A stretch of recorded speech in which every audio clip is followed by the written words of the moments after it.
If you want to know the most effective way to attract and keep a man in a long term committed relationship, one of the easiest and most effective ways to do it is through something called polarity. Remember this: polarity creates passion between two people. And so, the easiest way to create polarity for most women is to actually step into or connect with your own feminine aspects of yourself. And so, hello, my name is Matthew Coast, and welcome to my channel. Make sure you hit the subscribe button to get some great videos about attracting a great man into your life. And if you're ready to learn the 5 feminine traits that men find irresistible, type yes into the chat and let's get started. So, number one, attractive trait number one is a trait called kindness. And studies on kindness have found that men perceive kind women as being more feminine and felt more attracted to them. And these are studies. There's been actually a lot of studies done on attractiveness and kindness, and that's what they found. And you might be sitting there thinking, but Matt, I thought men love bitches, right? And the truth is that men love women who know their value and don't act like doormats. Don't let men just walk all over them. The Journal of Personality actually found that the number one trait that men look for from women is kindness. It's the number one trait.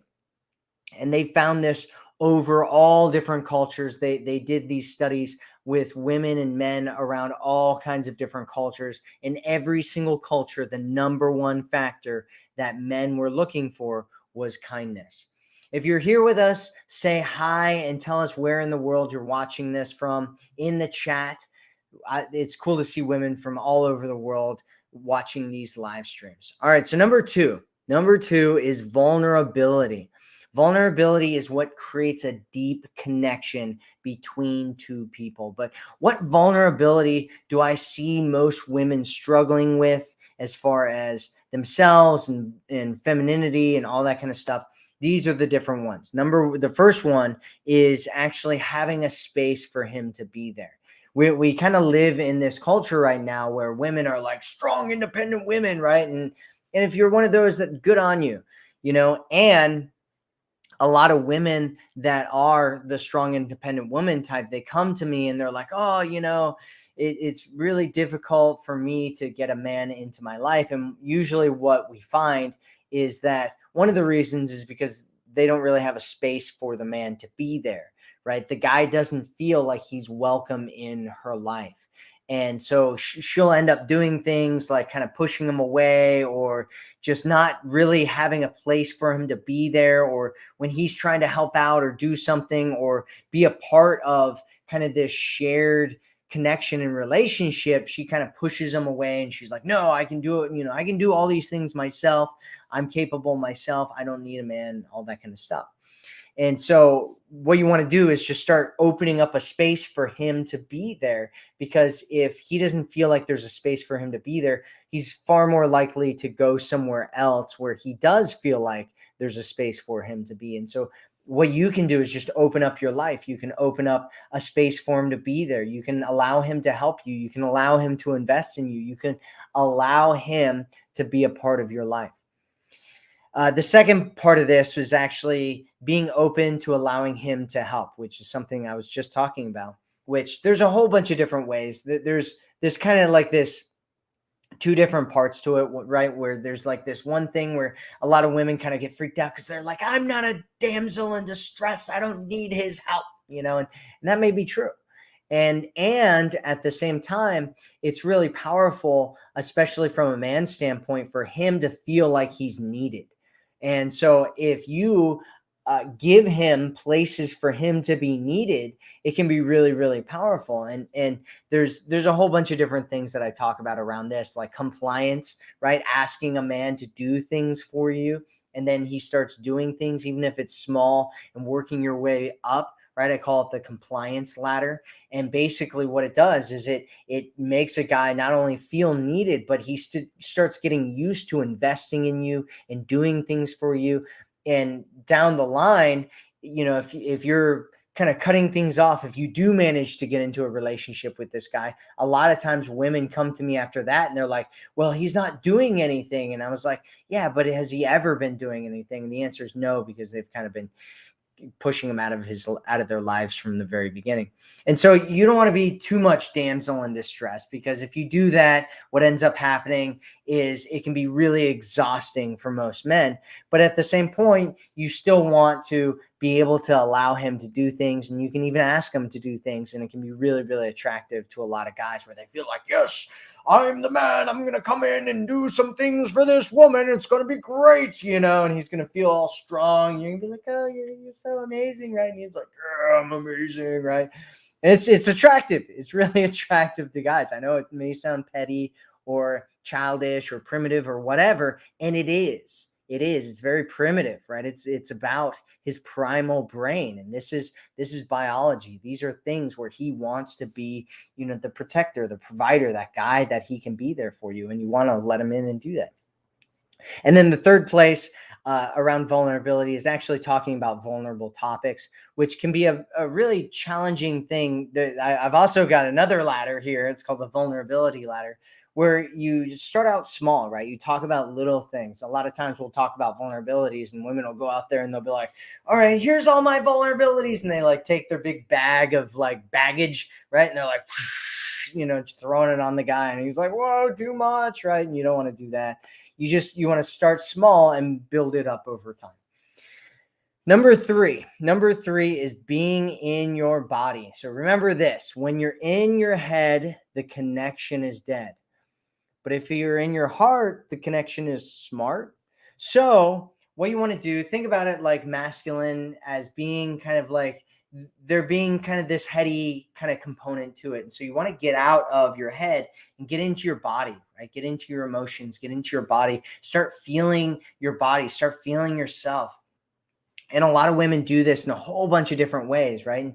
And one of the ways is dancing, right? One of the ways is just feeling your own body, feeling yourself, just connecting to yourself, just feeling the different parts of your body without even touching different parts of your body. And it's really cool for men to see women do this, because whenever guys see women who are just like in their bodies, in their hearts, just out of their minds, it's like men will look at him and just be like, oh my God, like there's some kind of fascination thing that happens to men where they're just like, they just watch and they're like mesmerized by women that are just in their bodies and in their emotions and just out of their heads. And when you're in your head, it can be really, really it can like cut off that connection, just kills that connection. So you want to be more in your body, you want to connect with yourself, right? Connect with yourself, connect with your body, and come through that and connect with the man. And it's just so attractive. It's so hot. If you get what I'm talking about, type yes into the chat. If you don't get what I'm talking about, go ahead and ask whatever questions you have, and we will get to them here in just a minute. Number four is receiving. It's receiving. Allowing men to give to you. We've already talked about this a little bit, but allowing him to give to you and then showing appreciation, having, this kind of rolls into that having a spot for him thing, right? Having a spot for you, for him to be there, for you to receive from them. A lot of women they'll really like a guy and they think, oh, I'm going to give him all these things, right? But that doesn't work. Right? What works is a man giving to you, investing in you, connecting with you, right? Men want to be givers. They want to give you things. They want to give you their time. They want to give you their protection. They want to give you their hearts. They want to give you all of that. And if there's not a space for him to give those things, he'll feel like this isn't really this place for him to be. And the connection will die with him, inside of him. And so you want to receive from him. You want to encourage him giving to you. Men fall in love not from what you do for them, but from what they do for you. So men want to give to you. It makes them feel more invested, and it makes them feel like you're receiving his love. So number five is trusting yourself and your intuition. So most women have this amazing gift. It's an amazing gift that is highly underutilized by a lot of women, and that is your intuition, right? It can tell you what you need to do or not do, right? It can tell you when something isn't right. It can tell you when something is right. And so when a woman doesn't trust herself and her intuition, she comes across as nervous, guarded, shut down, cold, right? But when she does trust it, she comes across as relaxed and confident and authentic, right? Practice trusting your female intuition. Practice allowing things to happen and trusting yourself that you're going to make the right decisions when things come up. Trust yourself that you have this internal guidance system, that you know everything that you really need to know, and it's within you, right? You get it. You know when something isn't right. You know when something is right. But you need to trust in yourself. You need to trust your heart. You need to trust your intuition. You need to trust what your body is telling you. Connect to yourself and know that you have the answers that you need. You don't need to control everything in the world and the man and all these different pieces. You can just allow and let it be and connect to yourself and know with your own internal guidance that you'll know what to do. And when you do that, you'll come across as so much more attractive. You'll come across as so much more confident and relaxed. And it's just like men see that. And it's like the opposite of that, seeing the opposite of that, this cold, like guarded, unsure, insecure, trying to control everything because you're coming from a place of fear. And then seeing the other side where you're just confident, and you're relaxed and you're connected to your body and you're allowing and you're receiving and you're playing and you're in this world of just fun and flow and connectedness. It's beautiful. It's beautiful. Beautiful.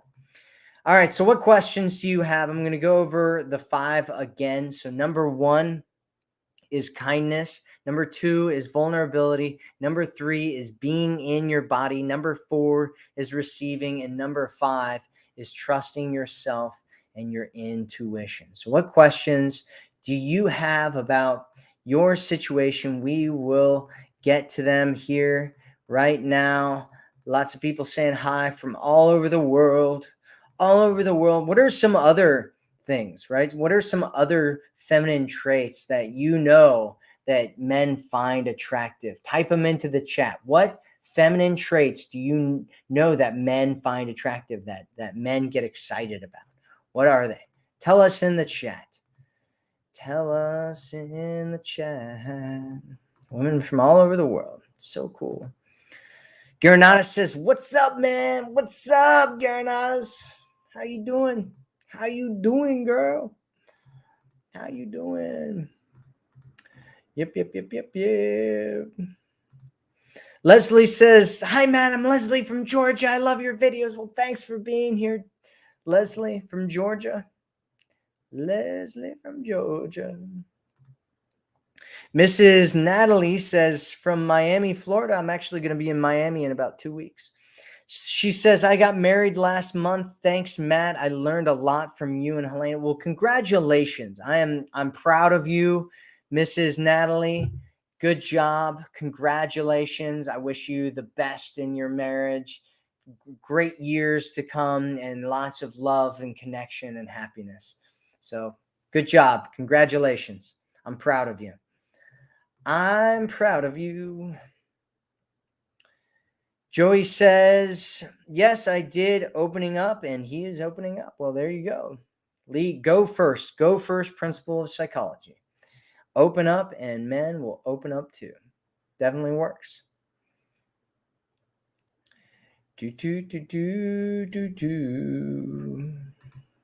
Stacy finds my posts really interesting. Well, I'm glad you find them really interesting. Joey says, turning into this mutual support, I accept my feminine energy is soft yet powerful. It is soft and powerful. It is soft and powerful. Mrs. Natalie says, if you're in your head, the connection is dead. If you're in your heart, the connection will start. Oh, I like it. I like that. I like that, Mrs. Natalie. It's a good one. That's a good one. Luis says, I don't understand what in your body means. Well, it's kind of a difficult concept to explain, Luis. It's really so like when you're in your head, you're very analytical, you're thinking about things, you're analyzing stuff. Is this right? Is this not right? Just try doing some other things, right? Just try, like, have you ever just like danced around and just felt the music and just felt the flow and just had a good time and you're just having fun, right? And you weren't in your head, you're in your body, you're in your emotions, you're in your heart. And that's what it is. And it's difficult to explain without actually experiencing it. You need to go through it and just experience it a few times. And when you do that, you'll get exactly what we're talking about. And that's really a powerful place to come from. And that's where you want to be. That's where you want to be, Luis. That is where you want him to be. Nikki says, how do you encourage him to give? Well, you can start small and work your way up. It's called a ladder, a compliance ladder.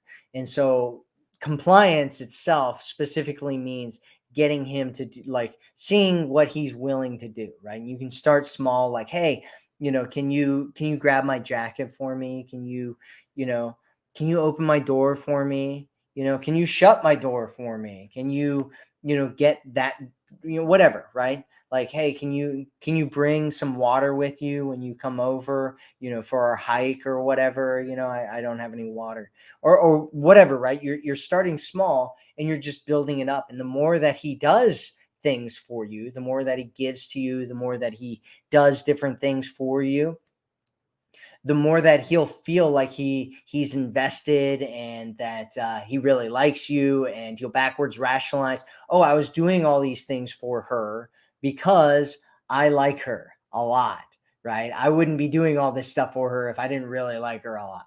And so it's a really powerful thing to do. And and you can also set a standard for it. Just tell them that you think it's really attractive when guys do these certain things. You don't want to make it too obvious that you're trying to get him to give to you, right? Because some guys might think that you're coming across as like a gold digger or something. But at the same time, you want it to come from him, right? You want it to come from his heart. And you don't want to be overly controlling and overly trying to force him to give and do things. And you want to allow yourself to receive from him whenever he does do those kinds of things. Does that make sense, Nikki? Does that make sense to you, Nikki? Vasilia says, Matt, you looking good today. Well, I appreciate that. I appreciate the compliments. My second love language is actually words of affirmation. So if anybody wants to say nice things to me, I really appreciate it. All right. So if you have a question, make sure that you put a question mark in it, because that signals my brain to go, that's a question, and then go to that one. So Nicole says, question, when is it a good time to ask my LDR boyfriend for us to move in together? Well, that is not something that you should be asking. And two, do you want something more, Nicole? And my suggestion is, if you want marriage or something like that, that you guys don't move in together. A lot of women have kind of this idea of how relationship progression goes. And they think in their mind, if they're moving along this thing where they're calling each other boyfriend, girlfriend, they're meeting each other's family and friends, they're going on vacations together, they're doing all these things, that it's like moving towards something. But that's not how men operate. Men don't operate that way. And if you get to a place where you're doing all of these things in your progression timeline, but him in his head isn't moving forward with those things, then what ends up happening is, if you want something more, he's not going to feel like he wants to give you anything more, because he's going to be happy where things are. And so let's say, for instance, you want to get married and you guys are living together. He's getting all of his needs met, right? All of his emotional needs that he would get from a relationship. He's getting them all met. And you're not getting everything that you want, right? And so you shouldn't move in together if you want something more, because he's going to be like, why would we do that? Why don't we just keep this, right? I like where things are. I don't, like, I don't want anything to change. And you do want something to change, but he won't feel the incentive to do it. So I suggest, one, that you don't do that, right? Don't move in together. Don't do any of that kind of stuff if you want something more than what it is that you have. And two, make sure that he's on the same page as you as where you guys are. Like, I know guys that have gotten into, like, moved in with women and they still think they're casual hookup buddies, right? They still think that, right? And you might think, oh, wow, that's crazy. Well, it's not really that crazy if you haven't had the conversations, because in his mind, he hasn't leveled up the relationship, right? He just thought, oh, we're just doing this, and this is just part of our hookup buddy arrangement. And so you don't want to be in that situation, and you want to talk about things and have real conversations about it. You want to have real conversations about things, Nicole. Does that make sense, Nicole? Have real conversations. Don't ask him to move in. Don't do it. Don't do it, Nicole. It's not what you're doing here.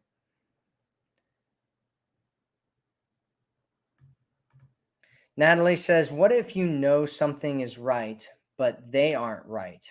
If that makes sense. Yeah. If something is right, but they aren't right, then it means that it isn't right.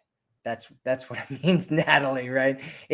Like, a lot of people are like, oh, okay, well, it feels right, but this person is like somebody that I shouldn't be with, then it's not really the right. So she says he went back on, oh yeah.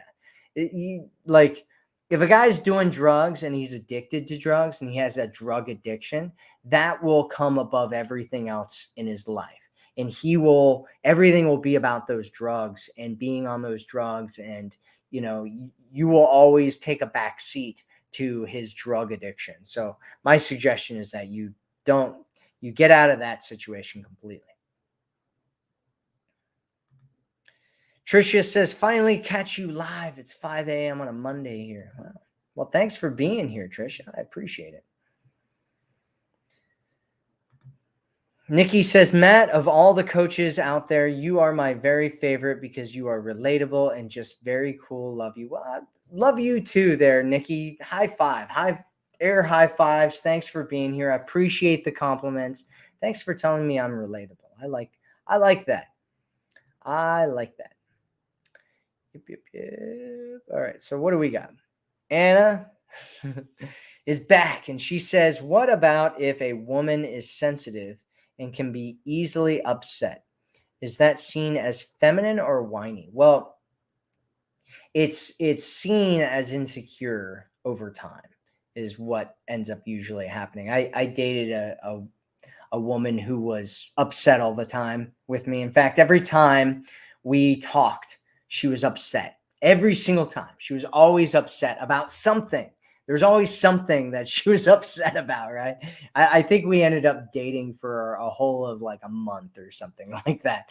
And it was just like every single time we would talk, there was just something she was upset about. Just every single time, right? And one day, the reason that I ended up cutting things off with her was because she called me up one day, and she was so angry because of like just some nonsense, just some total nonsense. And she was like yelling at me and all this stuff. And I was just like, I don't want to do this anymore. I was like, I was like, hey, do you want to be with somebody that you're upset with like every single time you talk to them?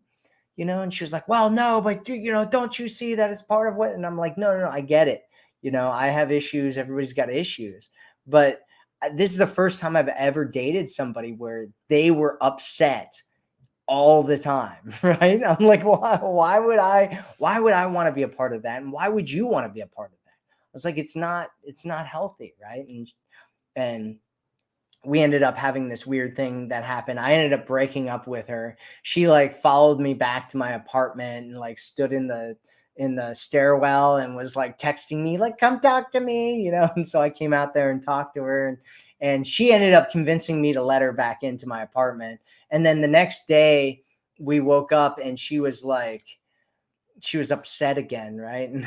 And she wouldn't tell me why, and she just left, and I was like, okay, it's over, I'm done, right? And so if somebody's really upset all the time, it's usually because they of some kind of fear, right? That's really what I found. Most women, like when they're upset most of the time, it's usually because they're afraid of not being in control. They're afraid that things aren't going the way that they want. They're afraid of not being safe. They're afraid of being hurt.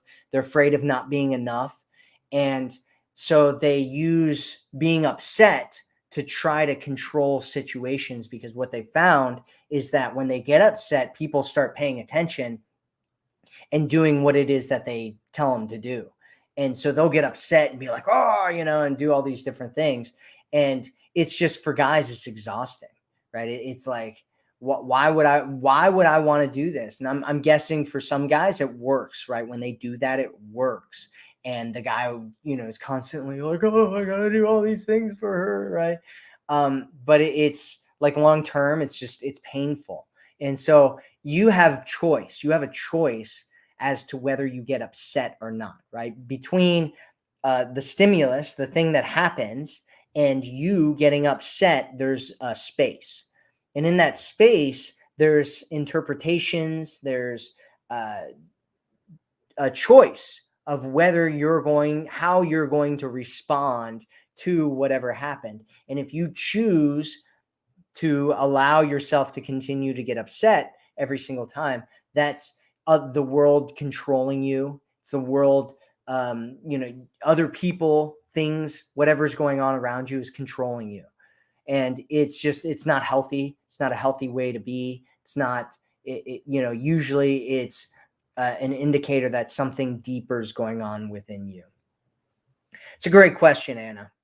Great question. I hope that answered it. I hope that answered it. Does that make sense? Does that make sense? It's one of my favorite questions. Does that make sense to you? Does that make sense? Semi-Precious says, Matthew Coast, what advice do you have when dating a man where the connection is amazing, but he hasn't healed his trust issues and past hurts yet? Well, what's going to happen, Semi-Precious, is that guy, just like what we were just talking about with a woman that gets upset all the time, the guy has his own stuff, right? Whatever those things are. And those things are going to prevent you from getting close to him. It's going to make him react in whatever predictable way he reacts, right? And so he has some kind of pattern of how he reacts. And it probably looks like shutting down, pulling away, going cold, disappearing. It might look like lashing out. It might look like getting angry. It might look like gaslighting. It might look like abusive behavior. It might look, whatever it is, it's not good. Whatever his typical reaction is, it's not good, right? And the only way that he's going to get over those reactions is to heal himself and deal with the past and change his story and come from a place where he's not coming from a place of hurt. That's the only way that you're going to have a lasting, healthy relationship with this man. And a lot of people, men and women, are out there hurt, right? They're out there and they've been hurt. They've been cheated on. They've been lied to. They've been abused physically and emotionally. Men have and women have both.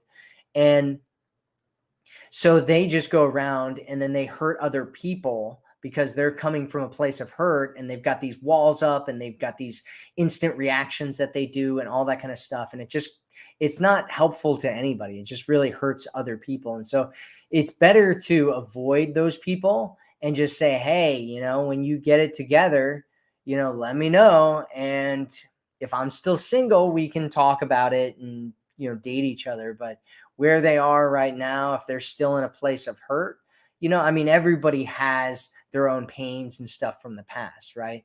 And it, like, the question is, how big are they and how much do they impact the relationship, right? If you've done a lot of healing work, then what ends up happening is those old triggers come up and you feel them and you experience them, and then people start pointing them out, or maybe you start noticing them depending on how aware you are. And then once that's there, you can go, okay, I can do something differently here, right? This isn't really them trying to hurt me. This is me and my triggers. And then you can change that reaction. And then all of a sudden you can have a new reaction that's healthier, where instead of pushing away from somebody, you pull them in closer. Or instead of, having walls up, you can bring those walls down and just, open up about who you are and what's going on with you and be vulnerable. And so it's, I mean, Semi-Precious, my advice is that you don't date him. And that if it's really, really bad, like, just don't date him, because it's just going to be pain in your future, right? He's going to keep these walls up and he's not going to get as hurt, but you're going to end up getting really hurt because you're trying to connect with him and it's not working, and he's got these walls up and you're falling in love, but he's pulling away and going. I mean, it's a mess. It's a nightmare and a mess. It's a nightmare and a mess. Iris from Reno, Nevada. How about tips or small questions to present in a conversation to open a man up emotionally, but not be too much? Okay, so you're saying you want to have things that you can talk about that aren't too much to open a man up. Well, the best thing that you can do, this principle actually comes from psychology, and it's called the go first principle. And this is the most powerful way to do things. And you can ask them questions, right? So, you want to start everything out small and just ask them questions, like, hey, you just ask them about emotional things or whatever. And they could be positive initially, right? Have you ever, what's the most, exciting thing that you've ever done in your life? What's the most adventurous thing you've done? What's the funniest thing, and then you can go deeper as things go, where you start talking about more in-depth things. You ever been hurt before in a relationship? Depending on what kind of vulnerabilities and questions that you want to ask them about emotional things, right? And a lot of times people will stop you at the emotional thing. And when they hit that emotional wall, they'll be like, yeah, and they'll give you some kind of vague answer about it. Right. And what that basically means is, I'm not ready yet to open up and talk about that. And so the best way to open them up at that point, once you hit that wall, is to go, is to share your own thing. Right. But to share things, and you want to do things initially, share things where you have overcome something. Right. So you had a problem or a challenge and you overcame it, right? Like, I used to be scared out of my mind of heights. And, what I ended up doing to overcome it was I went and started skydiving, right? And I can tell you a story about how, I went to the skydiving place and I got all ready and they taught me the skydiving stuff. And then, we got into a Cessna and we were flying up in the air, and I was like looking down. It was like Legoland, and they opened the door and they're like, get out. And so I like climbed on the wing of the plane and my legs are like dangling and I'm like just scared out of my mind, right? And he went like that to tell me to like drop, and I was like, oh, no, right? And so he like shut the door and locked it, right? And I'm like hanging on the wing of this airplane, right? And we're flying around, and he told me before we got up there that if I didn't drop when he told me to drop, he would just fly the plane around in circles until my arms got tired, and then I fell off the plane, right? And so, that's a story, right? That's a story that I have where I overcame this insecurity, this challenge, this emotional difficulty that I have, this vulnerability that I have, in order to become a stronger and better human being.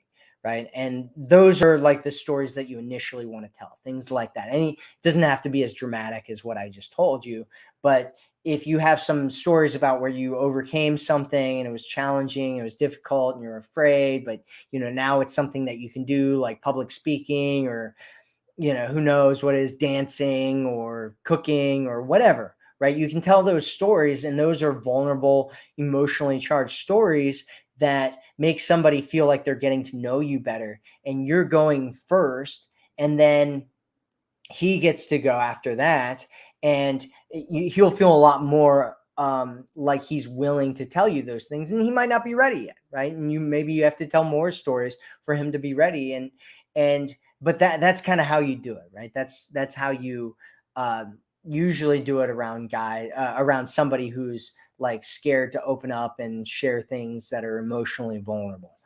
And uh, so what you might want to do right now is to just take a sheet of paper out and list, hey, what are some things that I've overcome in my life? What are some challenges that I've had? You probably learned how to do things in your life at some point, and you had some challenges, and you were scared, and you overcame them. And those are the initial things that you want to talk about. And then you want to look at different challenges or vulnerabilities that you've had in your life. Some of them might not be as big of a deal. Some of them might be a bigger deal, and just kind of look at them and say, okay, what are these things, and how can I share them in ways that you know are connecting with somebody, and which ones are really big and really heavily emotionally charged ones, and which ones are things where I've overcome them, or it's something that I've been working on and I've made a lot of progress, or it's something that's not that big of a deal and it's not that emotionally charged and it's kind of cute.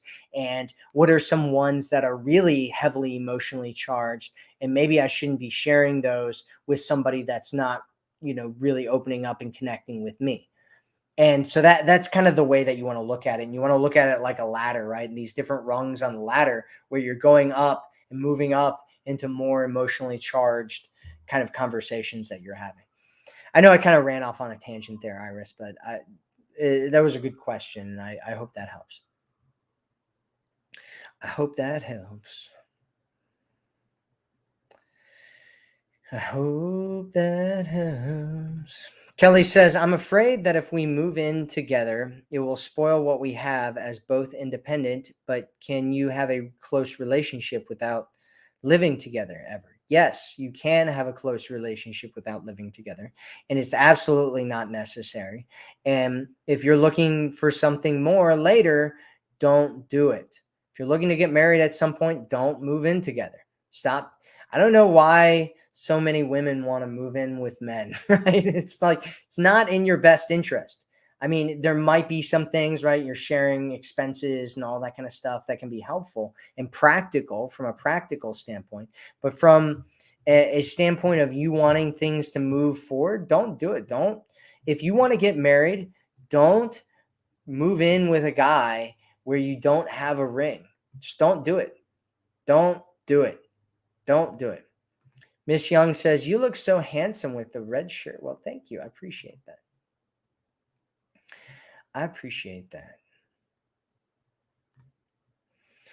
Niesha says, my friend with benefits wants space, but yet he keeps calling me for the little things. Why is he sending me mixed signals? Because he's your friend with benefits, Niesha. And my suggestion is that you don't get into those situations at all. That's it. He owes you nothing. He doesn't need to talk to you ever outside of meeting up to hook up and hang out. And that's the situation that you're in. And so he's sending you mixed signals because you're in a situation where you're allowing mixed signals to happen. And so you need to raise your standard if you want something more, that you do want something more. And a friend with benefits owes you nothing. They can do whatever they want to, and it's really none of your business. And that's the situation you're in. You're in a casual hookup, non-committal friend with benefits hookup situation. And that's why I suggest that you don't get into those. I mean, if you want to, that's fine, but that's not what we're doing here. We're doing real relationships. And if you want a friend with benefits and you want to allow, you want to stay in that situation, just don't be surprised when he sends you mixed signals and does things that you don't like, and, hooks up with your friends, and, whatever other dumb things that people do when they're in friend with benefit hookup situations, because there's no real agreements on what they should be doing with it. And I know those situations suck, and that's why I suggest you don't get into those. Yeah, sure. Morticia says, question: I have many guy friends, have not dated in years. I have no interest in that. Is talking to all men, sharing with others that I do a no-no? Sometimes it seems they are jealous if I have 5 or more friends but don't want to date. Can I make them mad? Sometimes they do get cranky. I'm not sure what you're talking about, Morticia. Are you talking about not wanting to date? If you don't want to date, don't date anybody. I don't know. I don't know why you're here if you don't want to date anybody. Yeah, just don't date them. Just tell them you don't want to date them, and if they get mad, whatever. I don't know. We're talking about dating and relationships here. Talking about dating and relationships. Talking about dating and relationships. What questions do we have? So Robin sends me $6.99. Thank you, Robin. You are awesome. I appreciate you. Robin. Appreciate you, Robin. Give me all that money. Always give me that money. Thank you, Robin. Can see me says he gives everything, but he is a control freak. Well, that it can definitely be a problem. Most people that are controlling, they're doing it out of fear. They do it because they're afraid that things are going to get out of hand and they're not going to be able to control things, and things are going to be different and they're not going to be enough and all that kind of stuff. And so they try to control everything in order to feel like they have a sense of like certainty and stability in their life. And it just doesn't work. Disa says, tips for a first date in person. What creates the magic in the meeting? Planning to do a casual coffee date at a nice coffee place. Well, what you want to do, Disa, on a first date is just have fun, right? You want to be playful. You want to connect with them. You want to tease them. You want to flirt. You want to ask him questions, ask him about himself, get him talking about things. Just be flirty. Just talk about things that you like and things that you don't like, and just talk about your life and have fun and just having a good time. That's really what you want to do, Disa, on a date, is just have fun and connect with your emotions, connect with your body, connect with him. Just enjoy yourself. Just talk about things that you like, things that you don't like. That's it, right? You want to have emotions. You want to connect to your emotions and be emotional and be playful and involve him in it. Right? And just have a good time. That's what you're trying to do. That is the most attractive. That is the most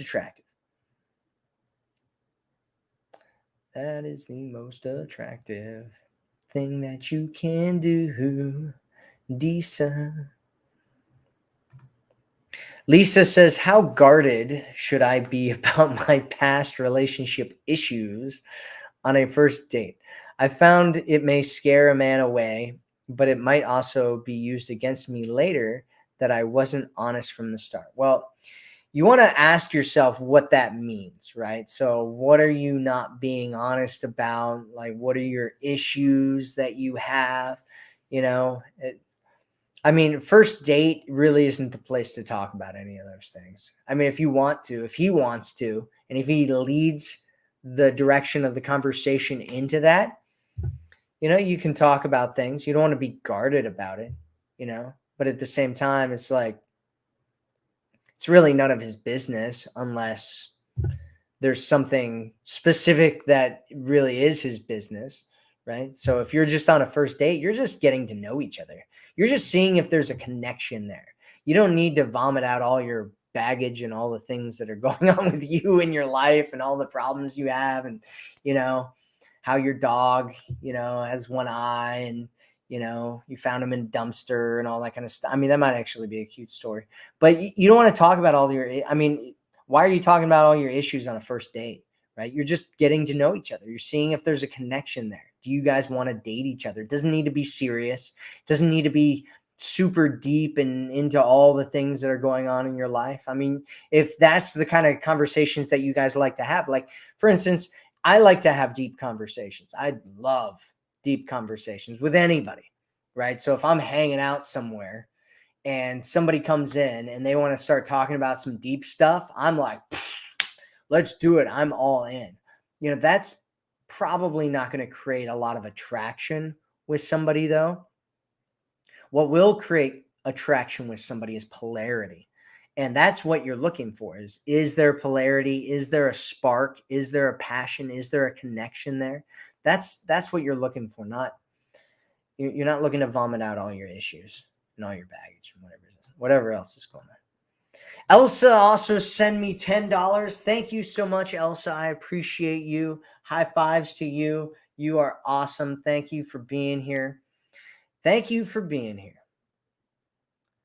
Thank you so much for being here. Elsa. Didn't see any question there from Elsa, though. Let's see. What do we got? Debbie says, hi, Matthew. I honestly feel that when a woman is in her femininity and being a high-value lady and allowing the man to be the man in the relationship and leaving out as much negativity as possible makes for an awesome relationship or possibly marriage one day, if that's what you're both looking for. Am I getting this right about all of this? Thank you. Yeah, I mean, you don't need to completely steer away from negativity. I do want to mention that, right? We all have a dark and a light side to us, and you can dive into that and you can talk about those things and you can connect on those things, especially if he's like a light side guy and he's all like happy-go-lucky and you get into your dark stuff and you start talking about that, right? You start talking about your dark stuff with him, Debbie. It's not a big deal. And it can actually be really, really attractive because it's polarity, right? We're talking about polarity here. And part of that polarity is feminine, masculine polarity. Another part of that polarity is light, dark polarity. And both of those things are really attractive things. Really attractive things. Really attractive things. Angie says, hi from Michigan. Well, hi, Angie. Thanks for being here. Thanks for being here, Angie. Thanks for being here. Kathy says, I'm a good person. I do my best to go out, get off the couch. Where are the good men? Where are the good men? Well, first I'd have to ask you, Kathy, like, what do you mean by a good man? What do you mean by a good man? What are you looking for in a good man? Because if you're talking about my definition, I would say that there are good men pretty much everywhere. And, but you have to figure out what your definition of a good man is. And there are good men all over the place. And so a lot of times when I talk to women, I'm like, oh, like they'll say there are no good men anywhere. And I'm like, you've never met a good man before in your life? And they're like, well, if I have, I would be in a relationship with them. And I'm like, what does being in a relationship have anything to do with a good man, right? There are lots of good men that women aren't dating because they aren't doing the right things from an attractive standpoint, right? Like if you're talking about a good man, like a man with character and values, and he's a good human being, and he does the right things and all that kind of stuff, there are tons of those kinds of men out there. However, those kinds of men a lot of times aren't the kinds of guys that are good on dates, right? A lot of times, right? Sometimes they are, sometimes they're not. And a lot of women, they go for men because they feel it for him. They don't go for him because he's a good man, right? Most women, they want to know, is he going to make me laugh? Is he going to make me feel good? Does he know how to lead me? Does he know how to do all those things, right? And as a man, you can do all those things. You can be funny. You can be charming. You can be smart. You can be interesting, you can be good at leading, you can be masculine, you can be all those kinds of things and still be have horrible character as a human being. And that's why a lot of guys, they look at, men that mistreat women, that are assholes, that are doing all those kinds of things, and they go, those men are getting women because they see those guys getting women all the time and dating women all the time, and a lot of women go for those guys. And so there's not to, say that you shouldn't look for that, right? You want a guy who's got a good personality and connects with you and all those kinds of things. But if you're looking for a good man, and you're currently going out there and you're dating and you're going on dates and you're not finding good men, my suggestion is that you try connecting with a different kind of man than what you're normally going for, right? There was a woman I was talking to the other day, and she was talking about her experiences with online dating, right? And she's like, she's always going on. It's a very beautiful woman, can't get a guy to commit to her, can't get past like the third date, right? And so I'm like asking her questions about this, like what's going on, like what are you doing, what's happening, right? Turns out, she's 5'2". She only dates men who are 6 foot tall and above, right? And she hooks up with them on the third date every single time, right? If she's attracted to him, she'll hook up with him on the third date, right? And so I'm like, like, first off, stop sleeping with dudes. Just stop doing that. Like, why are you hooking up with these guys that you've only known for 3 dates? It's like, I mean, if that's what you want to do because you're a strong, independent woman and, like sex doesn't mean anything, it's just sex is sex and all that kind of stuff. If that's what you want to do, that's fine. But if you want a real relationship, if you want a committed relationship, I suggest you do something a little bit different, right? Like if you're try going for guys that you wouldn't normally go for. Try going for shorter guys. Try going for guys that aren't, your eye candy, the thing that you're just going after because you're like, oh, he's so sexy and hot and interesting, right?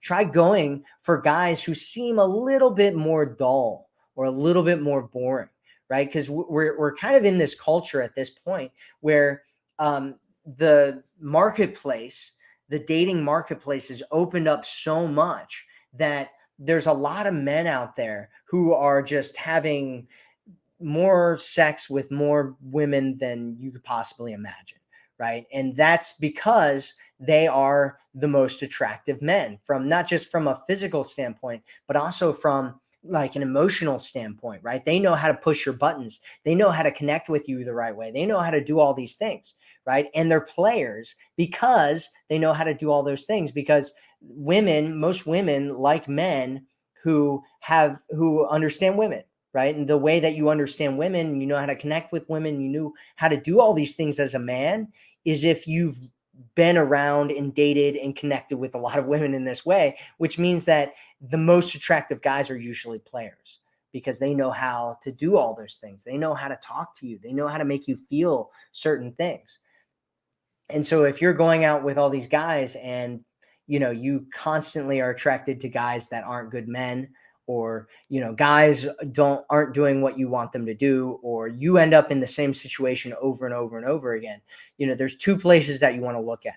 The first place is within yourself, right? Am I attracted to these, this dysfunctional thing, right? I found that out for myself. I found out for myself that when I'm like hyper attracted to a woman, it's usually because she's really messed up in the head, right? I have a messed up childhood, and most of my models for what attraction and love and all that stuff is are completely broken. And so when I'm feeling like super attracted to a woman, I'm like, okay, there are probably a whole bunch of red flags that I'm missing here, right? because that's what makes me really attracted to a woman. And so you want to look at that for yourself, right? That one area, which is, am I internally a part of the problem? Am I attracted to dysfunction? Am I attracted to red flags? right? Do I go to a circus, or do I see a whole bunch of red flags and go, oh, am I at the circus or whatever, right? That's the joke, right, around it. And then the second part is, am I so like, am I searching for, this thing that's so hyper attractive to me that I'm missing out on good men because I'm so focused on the wrong thing, right? I'm so focused on these guys that are really hyper attractive to me that I'm missing out on good men who may not have the same personality as the player, who might not know how to push all my buttons and do all the right things, because that's what the players know how to do. And those are kind of mostly the only guys who know how to do that, right? And most guys and most good men are in the middle somewhere. Most of the good men that you're looking for are guys that are not players. They don't know how to push all your buttons. They don't know how to lead you in all the right ways. They don't intuitively just get everything that's going on with you. That's where most good guys are, because they're working on other things in their lives. They're not chasing women all the time. And so they're not as good with women as the players are. And so if you want to look at those things and maybe start dating guys that you wouldn't normally date. And what I think you'll find is that there are a lot of really good men in that category that you're probably missing out on. All right, so we're going to end this the same way that we end it every week, with the Queen's mantra. And so just take a deep breath with me and just breathe out. Another deep breath in and breathe out. And the last deep breath in. And just breathe out any frustration, any stress, any anger, any craziness that's come up for you, anything that you need to let go of, just let it go. And just remember that a lot of what you really need, it's not in trying to be the perfect person or trying to learn all the perfect techniques or the best questions or any of that. Sure, those things can help, but really some of the most attractive parts of you are already there. They're already within you. You just need to connect to them. Just get out of your heart, or out of your head and into your heart, right? Just connect with your body, connect with that part of yourself that's your feminine, right? Your feminine. A lot of people talk about all these techniques, and sometimes I'll hear, people being like, oh, it's when you're leaning back, that's when you're in your feminine, or, when you're doing things, that means you're in your masculine. And all that stuff is nonsense, right? What your feminine really is, it's an energy. It's being your authentic self. It's being connected with your authentic self. And a lot of times what we're doing in our lives is we have all this nonsense that's on top of our authentic selves. We have all this stuff that comes in the way because of our childhoods, things that we picked up, habits we've gotten, modeling from people that probably weren't the best people for us to model and look to for guidance and mentorship. But that's where we got a lot of these behaviors, a lot of these patterns. And if we can get rid of that and pull that aside and connect with our bodies and connect with ourselves and connect with who we truly are as human beings, I think you'll find that not only will you be a lot more attractive, you'll also be a lot more relaxed. You'll enjoy your life a lot more. You'll be able to trust yourself and your intuition, because that is your internal compass. It guides you towards what's good and pushes you away from what you need to push away from. And so remember that a lot of what you need is really just within you.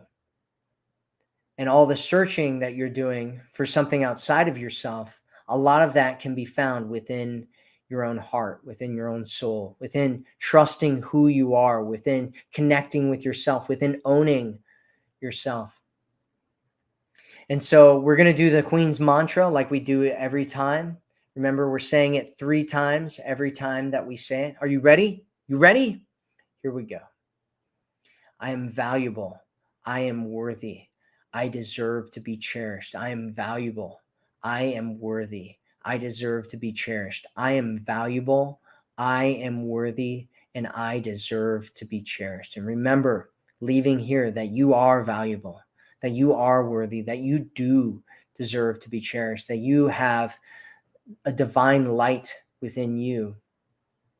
You can create what you want in your life. You can connect to a man in an authentic, powerful way, that men can naturally be attracted to you and your light and the beauty that radiates from inside of you, because you are a beautiful human being and you deserve to have everything that you want in this life.